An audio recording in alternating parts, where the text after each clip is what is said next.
Welcome to the Language Alchemy podcast, where you transform how you communicate to create the life and relationships you truly want.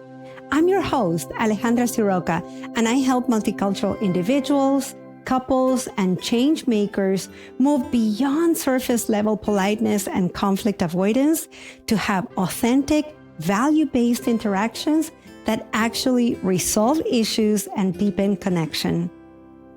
If you're tired of rehashing conversations in your head, walking on eggshells, or feeling misunderstood in your important relationships, this podcast will give you a new way forward.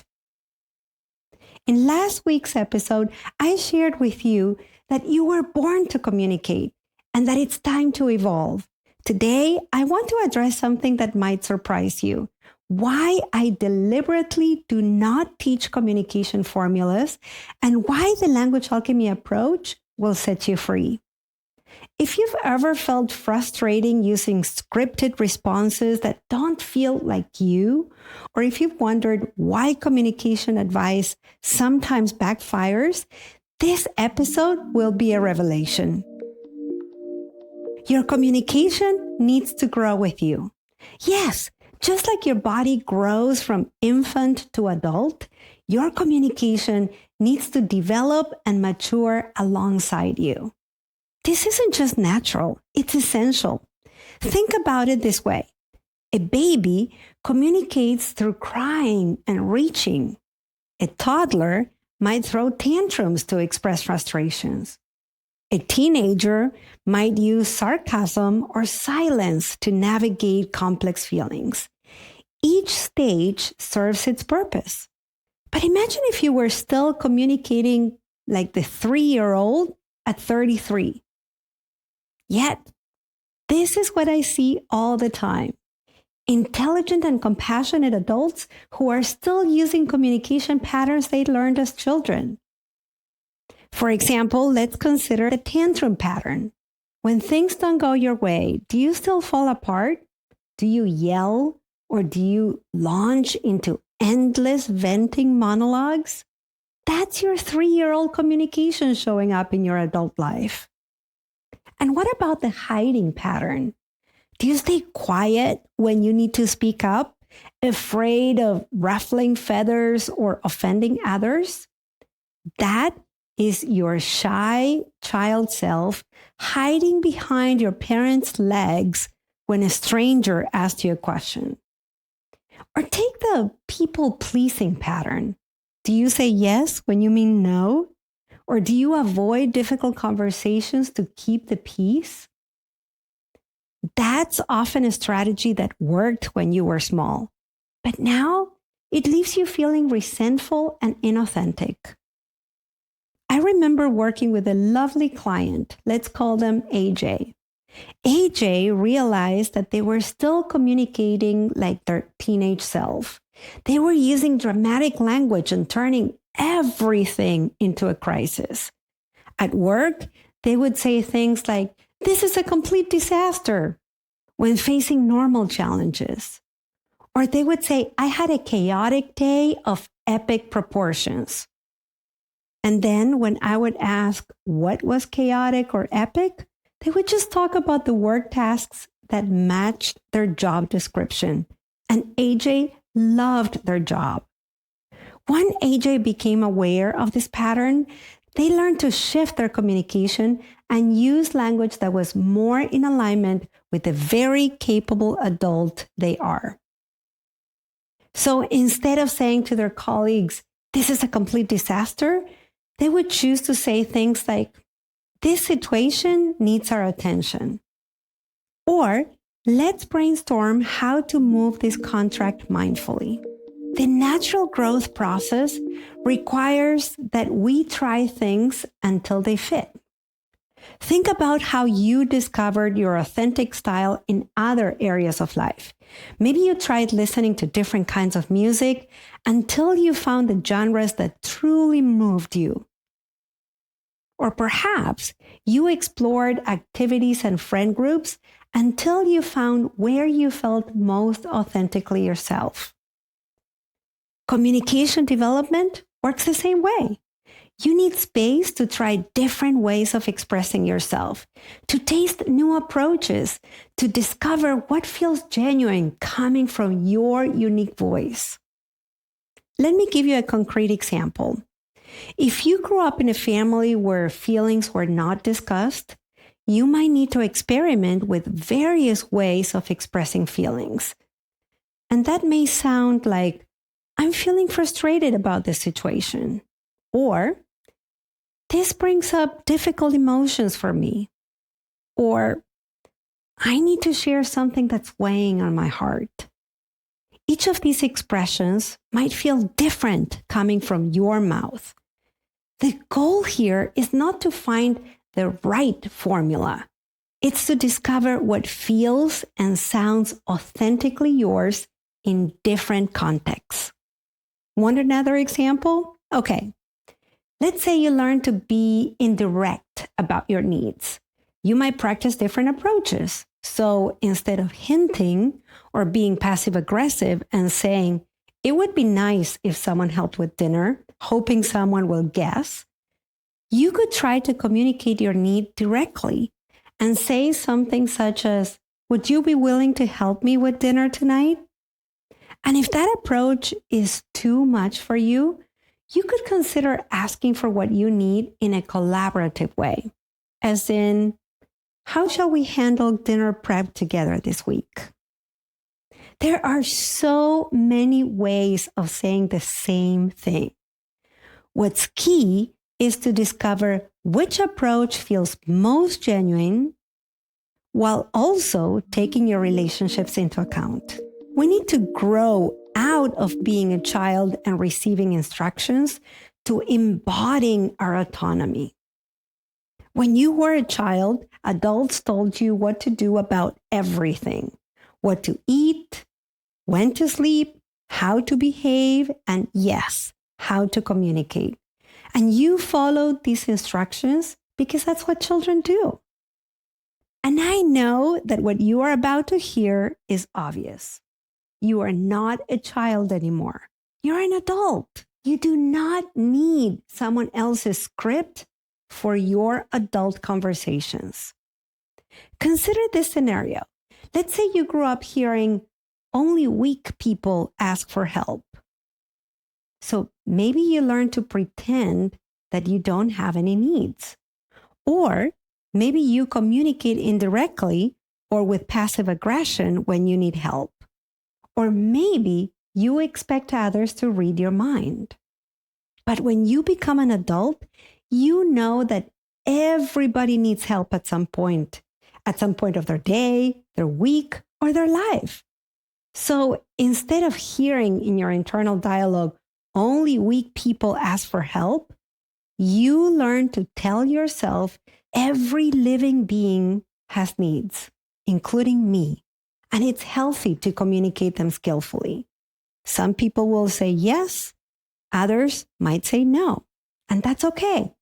I have the capacity to hear both responses and find the resources I need in different ways. Let me tell you about a dear client I have. Let's call him Mark. Mark grew up with a message, don't burden others with your problems. As an adult, he struggled in his marriage because he wouldn't share when he was stressed. His partner felt shut out and would criticize Mark by calling him selfish or telling him that Mark didn't care about their marriage. Or else he would share about his experiences. Through our work together, Mark learned to say, I'm having some work stress. His partner, Leo, also learned to say, I'm happy to listen. And little by little, Mark learned to talk about experiences that felt difficult to him, which honored both his need for help and support and Leo's capacity to give it. This language didn't come from me. This language came from them. I know there are many communication approaches that teach you how to communicate through formulas. I do not. From my perspective, communication formulas are actually a disservice to your growth and authenticity. And let me explain why. First, formulas treat you like a child. When I give you a script to follow, I'm essentially saying, don't think for yourself, just repeat these words. But you're an intelligent adult with decades of life experience, with your own values and your unique relationships. You deserve better than copy and paste communication. Here's what happens with formulas. Someone teaches you to always say, for example, I feel X when you do Y because it creates Z. So you might say something like, I feel frustrated when you leave the dishes in the sink because it makes more work for me. By saying that, you may not be communicating authentically. And that's because what's really happening for you is that you're feeling unheard about household responsibilities. So by using the formula, you're not addressing the real feelings in the relationship. Or what if your partner is going through a difficult time and needs compassion rather than a formula-driven complaint? Communication scripts do not account for context, relationship dynamics, or your deeper wisdom. The language alchemy approach is different. You notice something is happening inside of you. You pause. You get curious about what's really happening in there. And then you speak your truth with confidence, clarity, compassion, and authenticity. So maybe one time you say something like, I noticed the dishes piling up this week. I know it's a very busy week for both of us, and I'm wondering how we can tackle house chores together.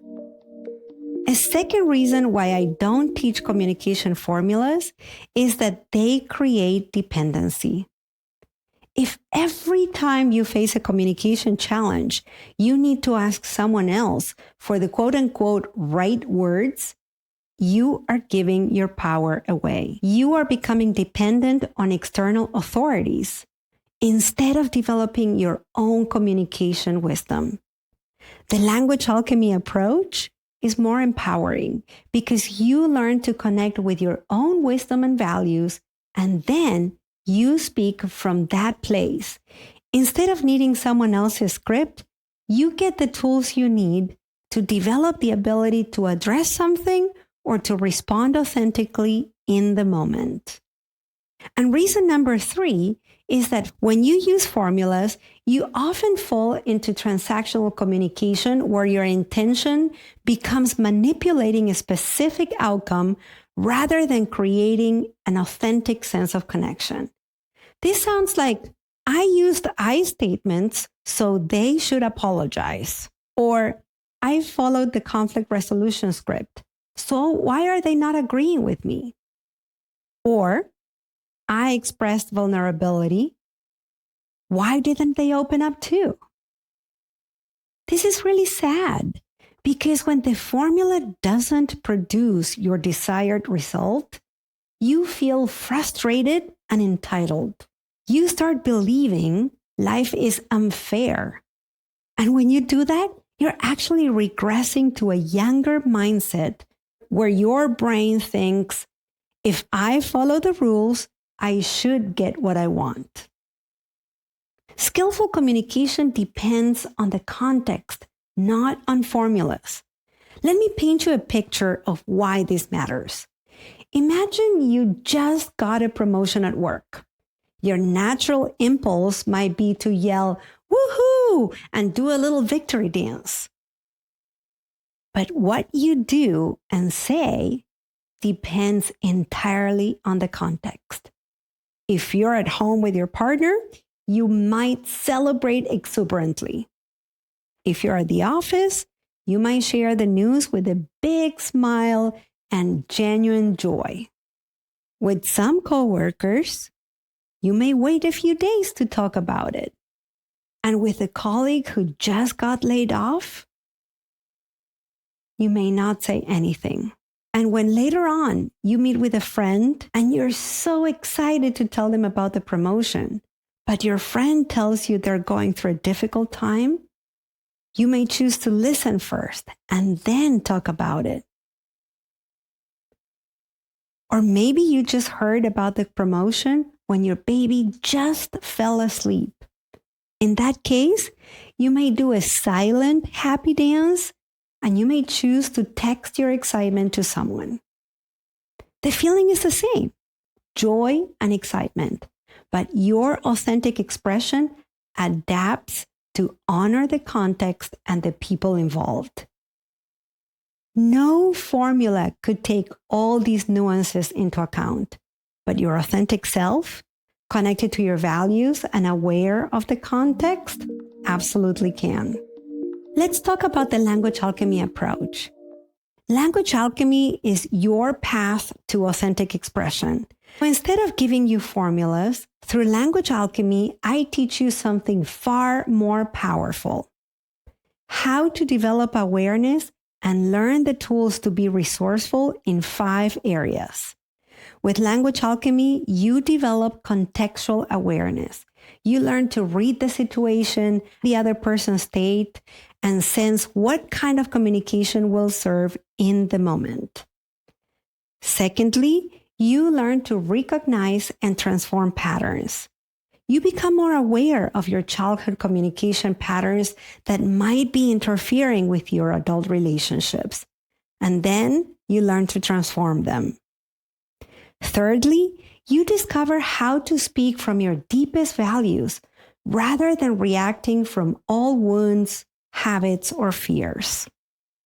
Number 4 is that instead of one quote-unquote right way to say something, you develop a repertoire of authentic ways to express yourself depending on your intention and the context.